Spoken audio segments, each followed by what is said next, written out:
सुस्वागतम प्रेक्षकांनो. तर आजच्या भागामध्ये इकडे आता जो आर्यन आहे तो आर्यन आता सत्याला किडनॅप करून ठेवतो आणि मंजीशी लग्न करतो. नक्की काय घडलं हे बघायला व्हिडिओ शेवटपर्यंत बघत राहा. तर इकडे आता लग्नाचा बस्ता बांधत असतात सगळेजण.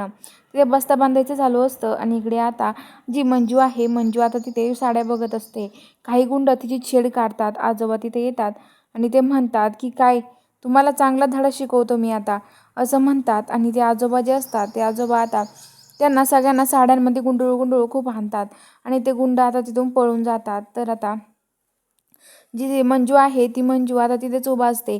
तिथे आर्यन येतो आणि म्हणतो की झाली की तुमची शॉपिंग की नाही अजून. तर ते म्हणतात झाली ना, चला बिल काढूयात आपण. तर आता बिल काढायला ते जातात, तिथे साड्या दाखवत असतात. तर ते म्हणतात की माझ्या बायकोसाठी भारीतल्या साड्या घेतल्या आणि तुम्ही का नाही. तर मंजू म्हणते हो घेतल्या घेतल्या, असं मंजू आता राग बघून म्हणत असते. आणि आता ते सगळेजण घरी यायला निघतात. सगळेजण घरी येतात. तर इकडं ज्या मम्मी साहेब आहेत त्यांना बस्ता बांधण्यासाठी नेलं नाही, त्यामुळे मम्मी साहेबांना खूपच राग आलेला असतो. मम्मी साहेब म्हणतात की म्हातारड्याला मी सोडणार नाही आहे, याला आता लवकरच घराबाहेर हाकलून देणार आहे, असं म्हणत असते. आणि आता लगेच ते घरी येतात सत्य ते सगळेजण. आणि आता मम्मी साहेब हे सगळं बघून आता चित्रकार सत्याच्या रूममध्ये येतात. म्हणतात की म्हणजे ते काकाच्या रूममध्ये दरवाजा लावून घेतात आणि म्हणतात तुम्हाला काहीतरी सांगायचे सत्या. हे बघ सत्या, तुला माहिती का मम्मीनं काय प्लॅन केला आहे तुझ्या.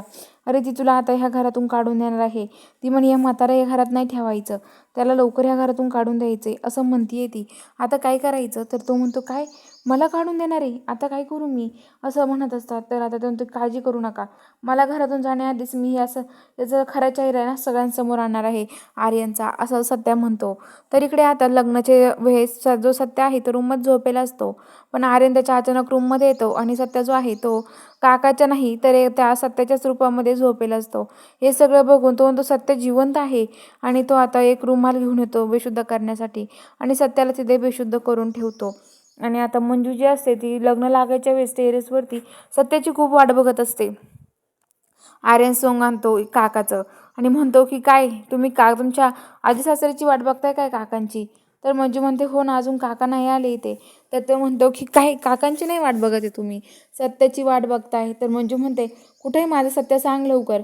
तर तो म्हणतो की माझ्याशी लग्न कर, आपल्या अंगावर अक्षता पडेल ना तेव्हाच कळेल तुला सत्य कुठं आहे, असं मंजूला म्हणतो. मंजू म्हणते असं काय करतोय, सोड मला. तर मंजू त्याला हाणायला लागते. तो मंजूचा हात फिरवतो आणि म्हणतो चला घेऊन येईल लग्नाला.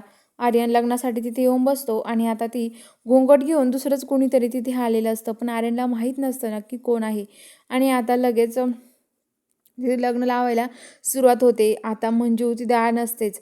तर आता बघूया, तो आर्यन मंजूला म्हणतो तुझा आणि सत्याचा संसार उद्ध्वस्त केलाय मी, संपून टाकला तुमच्या दोघांचा संसार, असं म्हणतो. बघूया आता पुढील भागात काय ट्विस्ट आहे. बघायला चॅनलला सबस्क्राईब करा.